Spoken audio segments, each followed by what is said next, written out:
Today, people are showing up to voice their concerns about the Texas legislature redistricting congressional seats in Texas.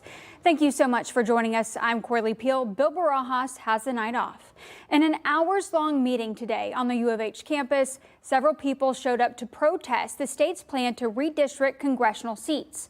Here's a look at the affected districts. Harris County is mostly impacted by the plan changes. Redistricting is a part of the agenda of the special session because Governor Greg Abbott received a letter from the Department of Justice saying they are concerned some districts were illegally drawn. KPRC 2 News' Joy Addison spent the day with people for and against the move. Hey, Joy.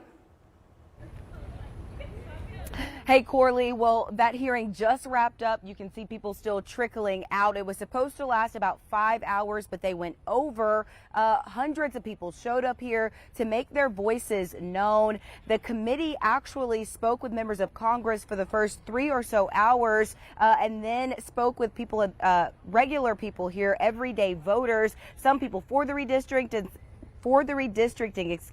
and some people against it.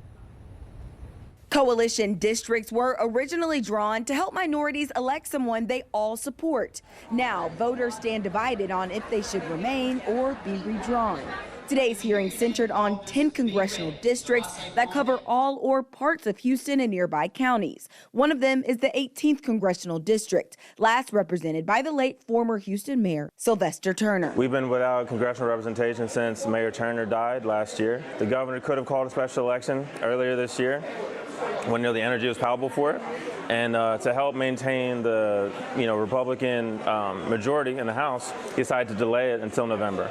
So that was already bad enough. Democratic voters feel the redistricting could give Republicans a political edge. I think people recognize that, they're taking away their vote in Congress. They've taken away everything from us. They've taken away special education, food safety, health safety, veteran health, and it's absolutely ridiculous because when they take away these district lines and they redraw them to where they can maintain their power. While Republican voters feel it's time for a leadership change in those districts. I feel like if there were opposition or there were an opponent or somebody that could offer the things and listened a little deeper to what it is that they needed, maybe it would be time that we could definitely make a change and bring in grocery stores and retail and housing and everything that with roads, let's be honest, with the roads in the area.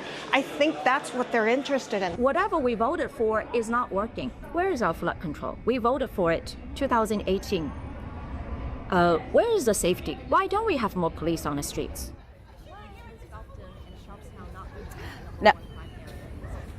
Now voters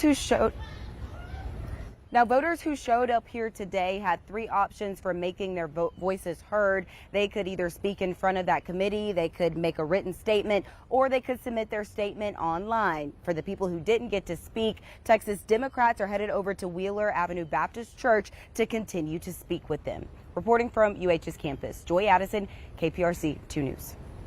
Thank you, Joy. On click2houston.com right now, we have more information about the redistricting plan for the 18th Congressional District and when the next public meetings are happening across the state.